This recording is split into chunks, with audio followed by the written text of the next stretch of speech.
Decían que mi comida era comida de pobres. Lo escuché con una claridad que helaba el alma, mientras el aroma de la caldereta de cordero, la receta preferida de Carmen, llenaba cada rincón de este piso que construimos con nuestras manos. Mi hijo, Javier, y su mujer, Mónica, susurraban en el pasillo, creyendo que la sordera de mis 82 años era tan profunda como mi estupidez. Hablaban de mi casa como si oliera a derrota, de mis guisos como si fueran un estigma del que debían proteger a su hija, mi nieta. Cada palabra era una palada de tierra sobre el recuerdo de su madre, sobre los 40 años que pasé en el andamio para que él pudiera ser quien es.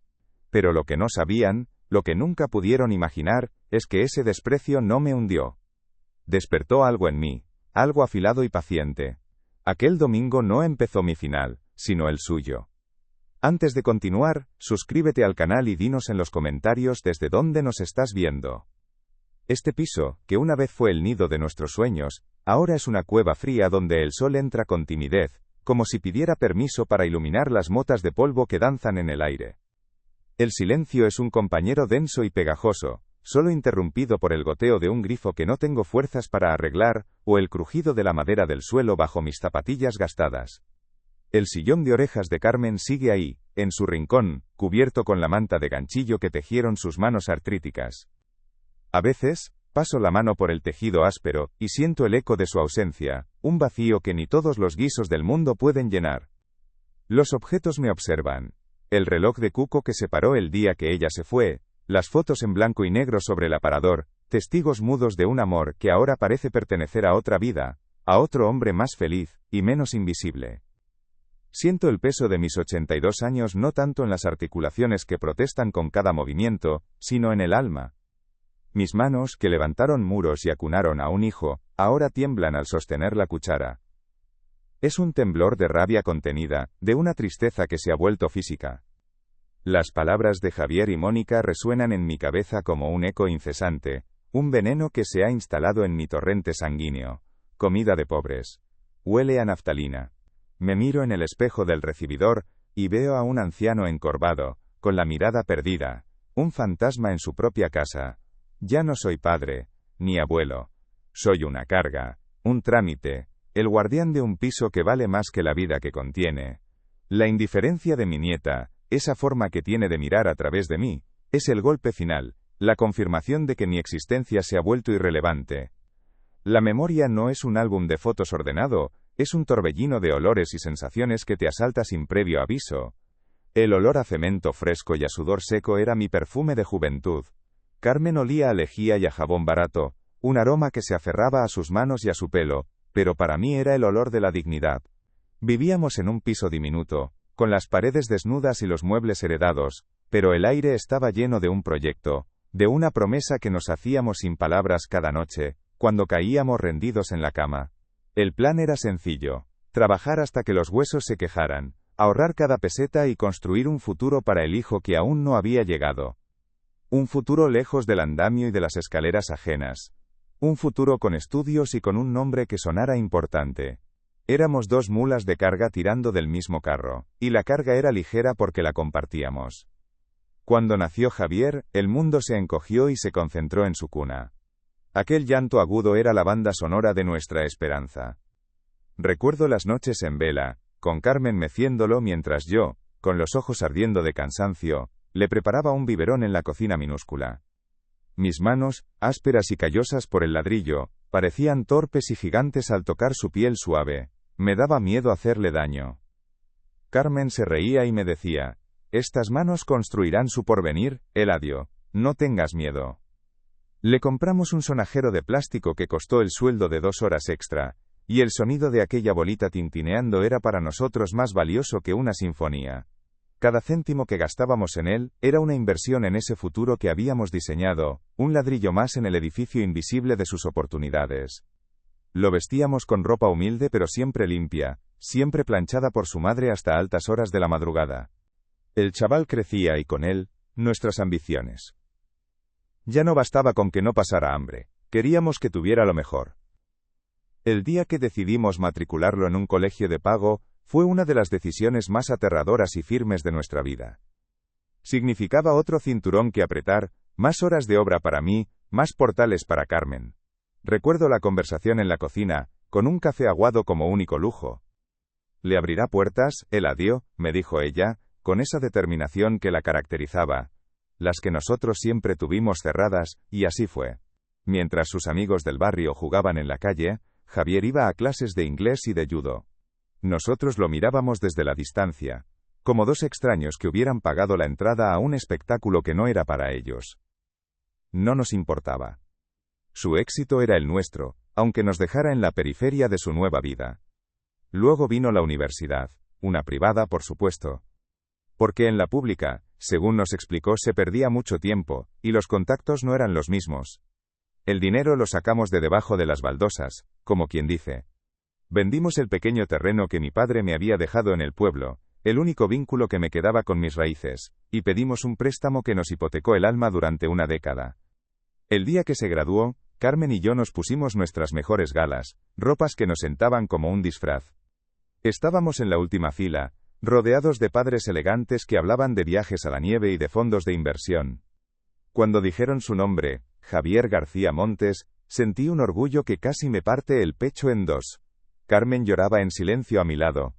En ese momento, todo el sacrificio pareció tener sentido, le habíamos dado un mundo nuevo. El día que nos pidió el dinero para la entrada de su piso en el centro no dudamos. Carmen sacó la vieja caja de galletas donde guardábamos los ahorros de toda una vida, billete sobre billete, arrugados y con olor a cerrado. Era el dinero para nuestra jubilación, para nuestra vejez tranquila. Se lo pusimos sobre la mesa del salón, un fajo de esperanza y renuncias. Javier lo cogió con una naturalidad que me heló por dentro. Ni siquiera lo contó. Lo metió en el bolsillo de su chaqueta cara y nos dio las gracias con una palmada en la espalda. «Sois los mejores», dijo. Esa noche, Carmen y yo cenamos en silencio. No había nada que decir. Habíamos cumplido nuestra misión. La caja de galletas, ahora vacía, parecía un ataúd para nuestros propios sueños, esos que habíamos ido posponiendo año tras año. La boda con Mónica fue la confirmación definitiva de que habíamos criado a un extraño. Un evento en una finca a las afueras, con camareros de guante blanco y una decoración que costaba más de lo que ganábamos en un año. Pagamos una buena parte con otro préstamo. Para que empezaran bien, nos dijimos. Nos sentaron en una mesa al fondo, junto a unos primos lejanos de Mónica que no conocíamos. Veíamos a nuestro hijo reír y brindar en la mesa presidencial, tan lejos como una estrella. Carmen tuvo que quitarse los zapatos debajo del mantel porque le hacían un daño insoportable. Me miró con una tristeza infinita en los ojos. Y en ese instante comprendí que le habíamos construido a Javier un castillo tan alto, que ya no podía vernos desde sus almenas. Éramos los cimientos, la parte invisible y enterrada que sostiene el edificio pero que nadie ve ni aplaude. Nuestro sueño, el de verdad, el que nos susurrábamos en la oscuridad, era volver al pueblo, comprar una casita con un pequeño huerto y montar una casa de comidas. Un lugar sencillo, con manteles de cuadros y un menú del día con los guisos de mi madre. Cuando Javier esté colocado, decíamos siempre. Era nuestro horizonte, la recompensa final a una vida de trabajo. Pero Javier se colocó, y luego se casó, y luego tuvo a Sofía, y el momento de volver nunca llegaba. El dinero se había ido, y nuestras fuerzas también. El sueño se fue marchitando como una planta sin agua, hasta que solo quedó el recuerdo. La cocina de este piso se convirtió en el único escenario de esa casa de comidas que nunca tuvimos, y cada guiso que preparo es un homenaje silencioso a esa vida que Carmen y yo sacrificamos por un amor que resultó ser un mal negocio. La caldereta de cordero, la preferida de Carmen, llevaba toda la mañana cociéndose a fuego lento, y su aroma, denso y familiar, era un abrazo que ocupaba cada rincón del piso. Estaba colocando con esmero los cubiertos, los pesados, los de las ocasiones especiales, sobre el mantel de hilo que compramos para nuestras bodas de plata. Sentía un orgullo sereno, el del artesano que ha volcado su alma en la obra. Aquel guiso era más que comida, era la memoria comestible de nuestra vida juntos. Fue entonces cuando sus voces llegaron desde el pasillo, finas y cortantes como cuchillas. La voz de Javier, un susurro cargado de un hastío profundo. No puedo más con esto, Mónica. Esta casa huele a fritanga y a naftalina. Y esta comida, es comida de pobres. Entiéndelo. Es lo que comíamos cuando no había otra cosa. No quiero que Sofía se acostumbre a estos sabores. Mi mano se quedó suspendida en el aire, justo encima del último tenedor. El mundo pareció detenerse, y el olor del guiso se volvió agrio, casi un insulto. Y entonces llegó la respuesta de Mónica, un siseo suave y práctico que resultó infinitamente más cruel. Ten paciencia, cariño. Cuando herede el piso, lo vendemos al día siguiente. Ahora sonríe, que viene tu padre. La última pieza del rompecabezas encajó, no con un estruendo, sino con un silencio gélido en mi cabeza. El dolor al que me había acostumbrado, esa pena sorda de la soledad, se desvaneció de golpe, reemplazado por una claridad heladora, una lucidez cortante como un diamante. No visitaban a un padre, inspeccionaban una propiedad, esperando a que el usufructuario liberara la inversión. La caldereta, que humeaba sobre la encimera, me pareció de repente un monumento a mi propia y colosal estupidez. Respiré hondo, despacio, y mis manos, que antes temblaban, se volvieron firmes. Cogí la fuente, iba a servirles la comida, pero el que entraba en el comedor ya no era el viejo triste que ellos creían conocer. El lunes por la mañana, la caldereta sobrante olía a derrota en el frigorífico. La tiré a la basura con una calma que me sorprendió a mí mismo, un gesto metódico y sin rabia. El dolor se había solidificado en mi interior, convirtiéndose en una especie de andamiaje frío y resistente. Ya no había sitio para la pena. Me senté en la mesa de la cocina, la misma donde Carmen y yo habíamos planeado el futuro de Javier, y abrí las páginas amarillas. El papel olía a polvo y a tiempo estancado. Mis dedos, habitualmente temblorosos, recorrieron la lista de abogados con una firmeza inusitada. No buscaba al más caro ni al más famoso. Buscaba un nombre que me sonara a barrio, a alguien que entendiera el lenguaje de los ladrillos y las renuncias. Me detuve en uno. Abogados López. Asuntos de familia y herencias. No había vuelta atrás. Aquel guiso despreciado no sería el final de mi historia, sino el ingrediente principal de la suya. La oficina del abogado estaba en una entreplanta de la calle de al lado, un espacio pequeño y abarrotado de archivadores que olía a café recalentado y a papel. El señor López era un hombre de mi edad, con unas gafas gruesas y un traje que había visto días mejores. Me escuchó sin interrumpirme, con la cabeza ligeramente inclinada, mientras yo le explicaba mi situación con una economía de palabras que me era extraña. No hable con acento agudo de dolor ni de traición, solo de hechos. Hablé de un piso, de unos ahorros, y de un testamento que quería cambiar.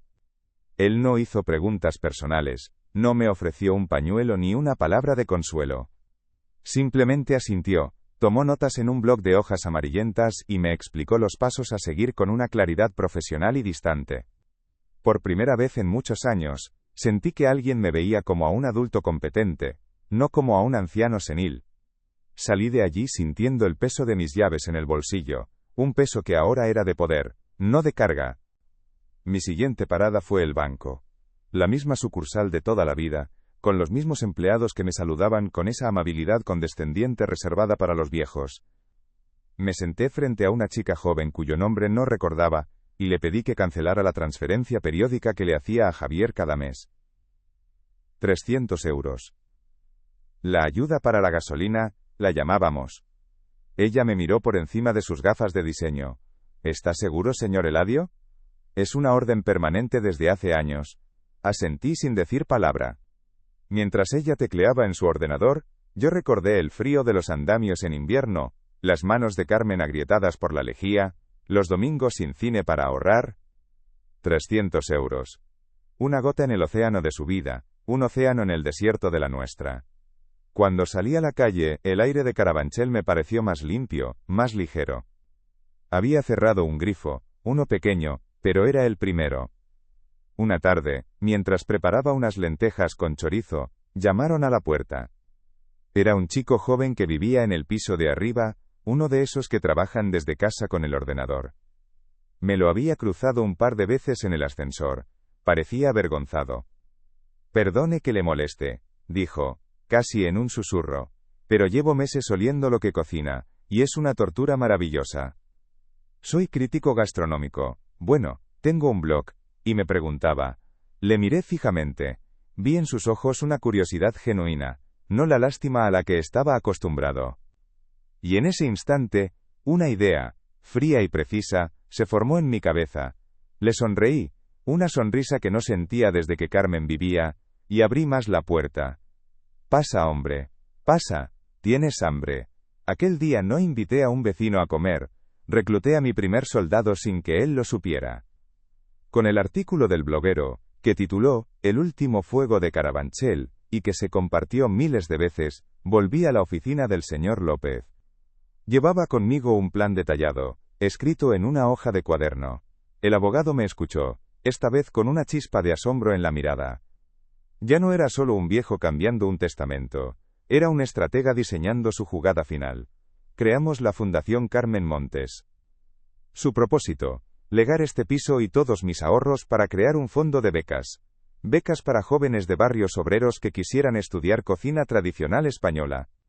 La comida de pobres se convertiría en el pasaporte para el futuro de otros, de los que empiezan con las manos vacías, como nosotros.